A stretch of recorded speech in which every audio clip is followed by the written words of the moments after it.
Banking ಕ್ಷೇತ್ರದಲ್ಲಿ ಕೆಲಸ ಹುಡುಕ್ತಿರೋರಿಗೆ central bank of India ಅವಕಾಶ ನೀಡುತ್ತಿದೆ. ನೇಮಕಾತಿ ಅಧಿಸೂಚನೆ ಪ್ರಕಾರ ಬ್ಯಾಂಕ್ ತನ್ನ ಸ್ಪೆಷಲಿಸ್ಟ್ ಆಫೀಸರ್ ಹುದ್ದೆಗಳಿಗೆ ಅರ್ಜಿಯನ್ನ ಆಹ್ವಾನಿಸಿದ್ದು ಒಟ್ಟು 350 ತಜ್ಞ ಅಧಿಕಾರಿಗಳ ಹುದ್ದೆ ಖಾಲಿ ಇದೆ.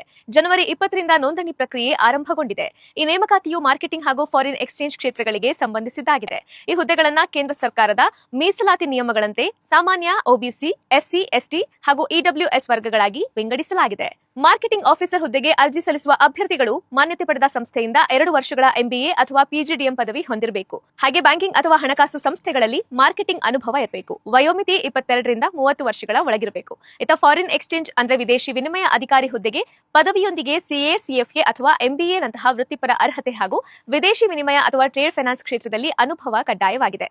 ವಯೋಮಿತಿ 25ರಿಂದ 35 ವರ್ಷಗಳಿಗೆ ನಿಗದಿಪಡಿಸಲಾಗಿದೆ. ಇನ್ನು ಎರಡೂ ಹುದ್ದೆಗಳಲ್ಲಿಯೂ ಎಸ್ಸಿ, ಎಸ್ಟಿ, ಒಬಿಸಿ, ಪಿಡಬ್ಲ್ಯೂಡಿ ಮತ್ತು ಇತರ ಮೀಸಲಾತಿ ವರ್ಗಗಳಿಗೆ ಸರ್ಕಾರದ ನಿಯಮಾನುಸಾರ ವಯೋಮಿತಿ ಸಡಿಲಿಕೆ ಅನ್ವಯವಾಗುತ್ತೆ. ಆಯ್ಕೆ ಪ್ರಕ್ರಿಯೆಯಲ್ಲಿ ಅಭ್ಯರ್ಥಿಗಳು ಮೊದಲಿಗೆ ಆನ್ಲೈನ್ ಲಿಖಿತ ಪರೀಕ್ಷೆ ಬರೆಯಬೇಕು. ಇದು ಫೆಬ್ರವರಿ ಅಥವಾ ಮಾರ್ಚ್ನಲ್ಲಿ ನಡೆಯುವ ನಿರೀಕ್ಷೆ ಇದೆ. ಈ ಪರೀಕ್ಷೆಯಲ್ಲಿ ಅರ್ಹತೆ ಪಡೆದ ಅಭ್ಯರ್ಥಿಗಳನ್ನು ಮಾರ್ಚ್ ಅಥವಾ ಏಪ್ರಿಲ್ನಲ್ಲಿ ಸಂದರ್ಶನಕ್ಕೆ ಆಹ್ವಾನಿಸಲಾಗುತ್ತೆ. ಆಯ್ಕೆಯಾದ ಅಭ್ಯರ್ಥಿಗಳಿಗೆ 48,000ದಿಂದ ಹಿಡಿದು 1 ಲಕ್ಷ ರೂಪಾಯಿವರೆಗೂ ಸಂಬಳ ಇರಲಿದೆ. ಆನ್ಲೈನ್ ಮೂಲಕ ಮಾತ್ರ ಅರ್ಜಿಗಳನ್ನು ಸ್ವೀಕರಿಸಲಾಗ್ತಾ ಇದ್ದು ಆಸಕ್ತ ಅಭ್ಯರ್ಥಿಗಳು ಸೆಂಟ್ರಲ್ ಬ್ಯಾಂಕ್ ಆಫ್ ಇಂಡಿಯಾದ ಅಧಿಕೃತ ವೆಬ್ಸೈಟ್ಗೆ ಭೇಟಿ ನೀಡಿ ಫೆಬ್ರವರಿ 3, 2026 ಕೊನೆಯ ದಿನಾಂಕವಾಗಿದೆ.